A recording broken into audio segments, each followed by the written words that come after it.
Good morning to all my friends and family, and welcome to Jim's 5 a.m. club. It's a beautiful spring day, not much wind, and we've got the Collaroy just coming into wharf number 3 here at Circular Quay.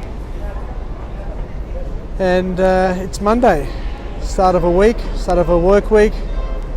The wind has, as I said, has died down. It's not as cold as what it was on the weekend, but an awesome time to be alive, an awesome time to be healthy, and an awesome time to be Australian.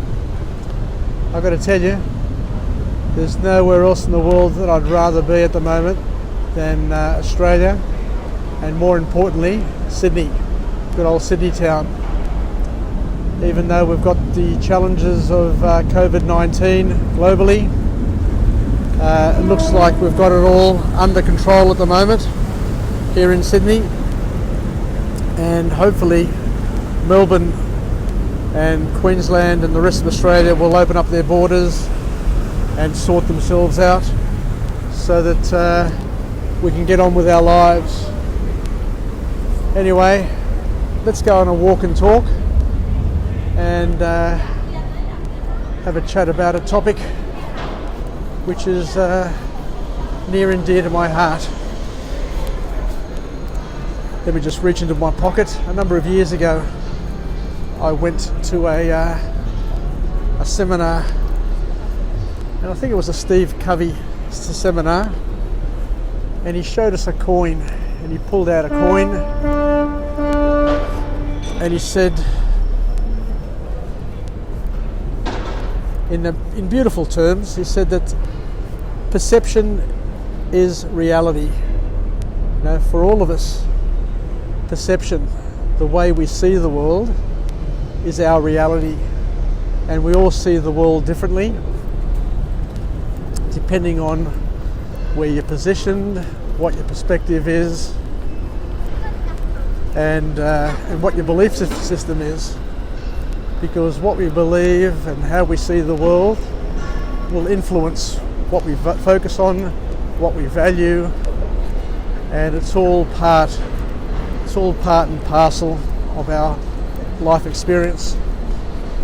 So he mentioned that we need to be mindful. We need to be mindful of our perceptions so that we get a balanced view, and we're not negatively influenced into seeing things or focusing on things that are not empowering. Let me catch the lift upstairs and we'll continue our little story. G'day guys, how you going? So here we are, getting into the lift, going up to the next floor. So what I've got here is I've got a coin, and as Steve Covey suggested, you know, our perception is our reality, and there's always a number of realities and a number of perceptions. So we've got a coin here. Let me get out where we've got some better light and we can talk about it. So as we were alluding to before, we've all got different futures.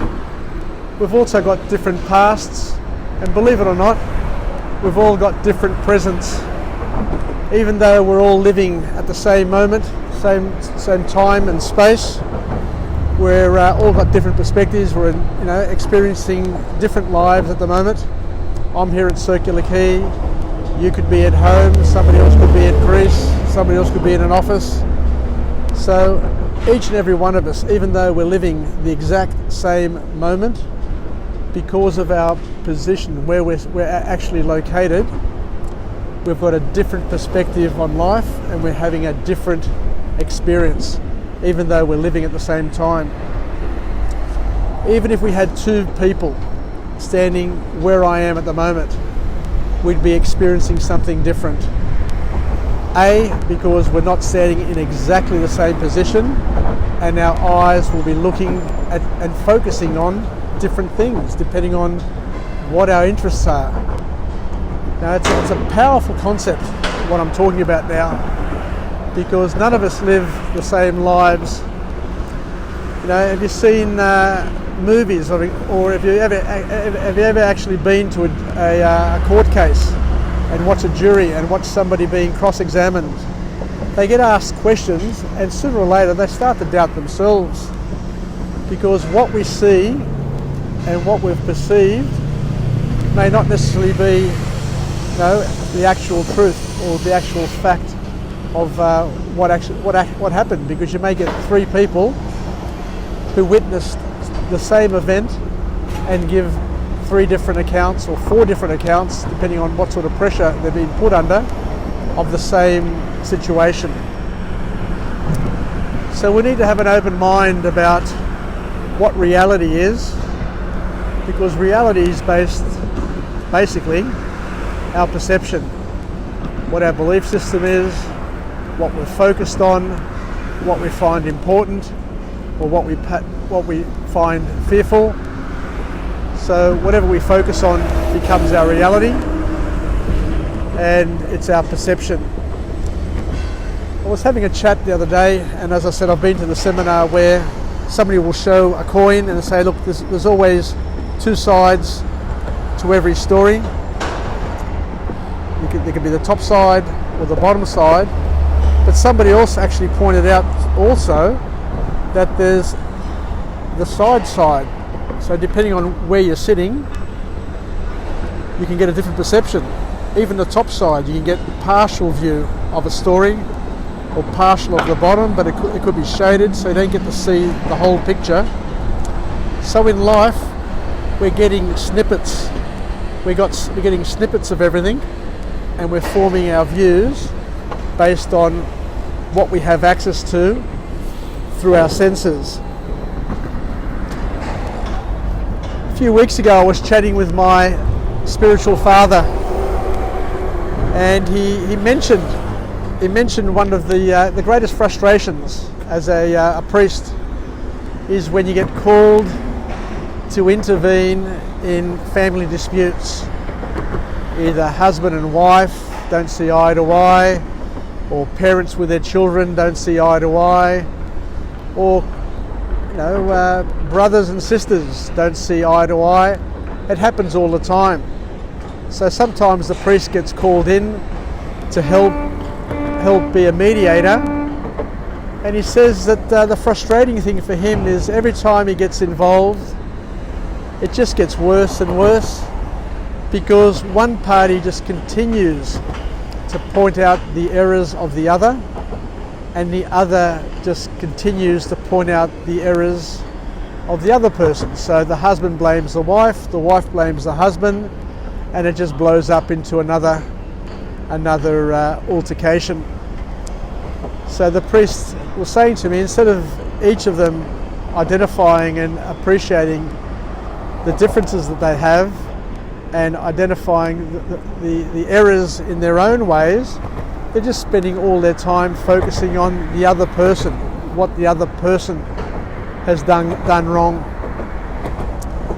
And the main reason for this is that we've got different perspectives. We see things differently, and hence by seeing things differently from a different perspective, I see it from where I'm positioned, from my position, you see it from your position, and that's where we have the disputes and the problems and the challenges. So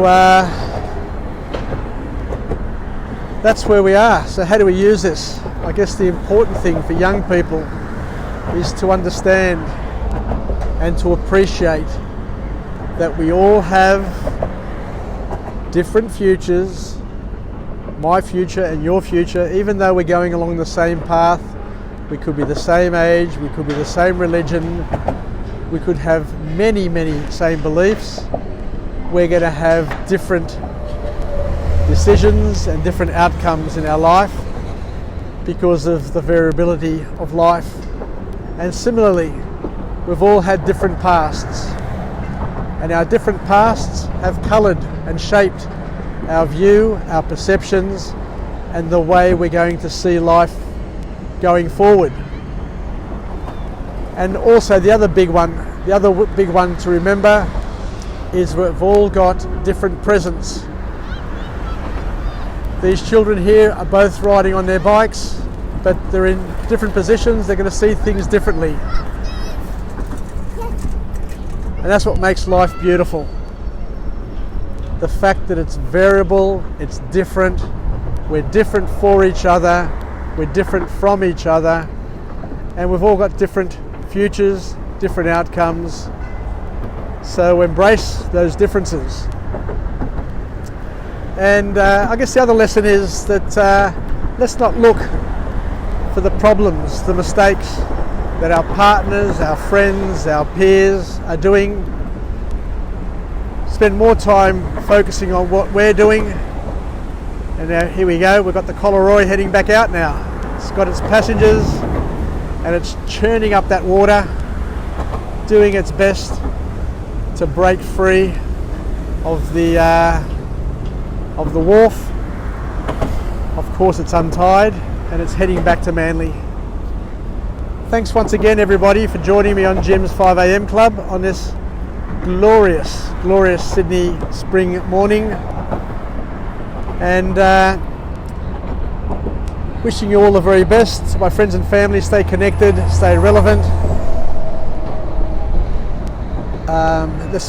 And to everybody, just a reminder that there's always two sides to a story, but there's actually more than just two sides. There's also many other